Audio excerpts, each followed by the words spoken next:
Hi, this is Jim Munson. We're here at Encore Packaging, and today we're taking a look at how to bundle a round load using steel strapping. So the tools that we're going to be using are a pusher tensioner, which in this case is the EP1620, a front action single notch sealer, in this case the EP1820, and then a push-on seal as well. So let me show you how these guys work together.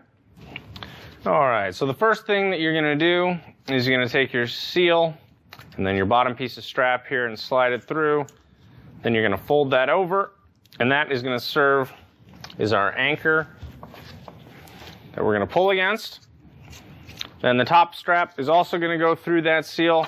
You're going to want to generally pull out about as much tension as you can by hand. It makes the whole process a little easier. Then you're going to take your 1620, squeeze the handle, and you can see that makes a gap there between the feed wheel and the clutch plug where you're going to slide your strap in. Once it's in, you release that handle, and now you're ready to start tensioning.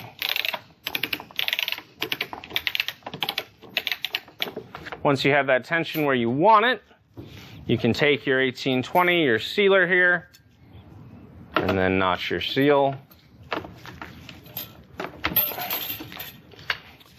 And once that is done, you can take advantage of the breaker nose here on the front of the 1620.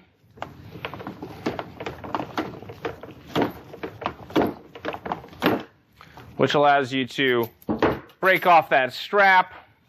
And as you can see, we have that single notch seal resting on this round load, nice and tension there. So the way I knew to use a round load tool on a load like this one is because here with the standard flat load tool, which is our 1425, this tool needs enough surface so that it can lay flush to be able to apply strapping. And as you can see on this particular load, the 1425 isn't going to allow us to do that. So we are going to need to use a round pusher tool like the EP1620. So again, this has been Jim Munson here at Encore Packaging, demonstrating how to use steel banding to put tension on a round bundle. Thank you.